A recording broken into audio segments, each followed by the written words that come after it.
தமிழ் தேசியம் தமிழ் தேசியம் என்று தொடர்ந்து நீங்கள் பேசிக்கிட்டே இருக்கீங்க. அதற்கான தேவையும் அவசியமும் இங்கே என்னையா இருக்குது? இயற்கையின் அவசியம்தான், இயற்கையின் வழிகாட்டல் தான். இந்த பூமி பந்து ஒன்றுதான் என்றாலும் இதில் பல்வேறு மொழி இன தாயகங்கள் விரிந்து கிடக்கின்றன. அவை ஒன்றை ஒன்று ஆதிக்கம் செய்யாமல் சமத்துவமாக வாழ அந்த மொழியின தாயகங்கள் ஒவ்வொன்றுக்கும் இறையாண்மை வேண்டும் என்று 17-18ஆம் நூற்றாண்டில் நேஷன் ஸ்டேட் ஃபார்மேஷன் என்ற தேச அரசு கோட்பாடு ஐரோப்பாவில் வளர்ச்சி பெற்றது.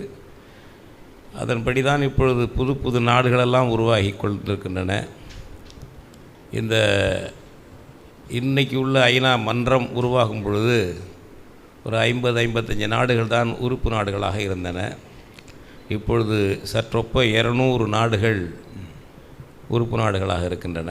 இப்போ நமக்கு தெரிந்தே கிழக்கு திமோர், எரித்திரியா, அது மாதிரி சோவியத் யூனியனில் உள்ள 15 நாடுகள், செக்கோஸ்லோவேக்கியாவில் உள்ள 2 நாடுகள், யூகோஸ்லேவியா ஒன்றாக இருந்து 6 நாடுகளாக பிரிந்தது. இப்படி நடந்து கொண்டே இருக்கிறது. பிரிட்டனில் ஸ்காட்லாந்து தனிநாடாக ஆக வேண்டும் என்று ஸ்காட்டிஷ் மக்கள் போராடுகிறார்கள். அவர்களுடைய தலைமை அவர்களுடைய கட்சி தான் இன்றைக்கி அந்த மாநிலத்தை ஆள்கிறது. அதுபோல் பிரிட்டனில் உள்ள அயர்லாந்து தனிநாடாக வேண்டும் என்று அவர்கள் போராடி கொண்டிருக்கிறார்கள், சமரசம் பேசி கொண்டிருக்கிறார்கள்.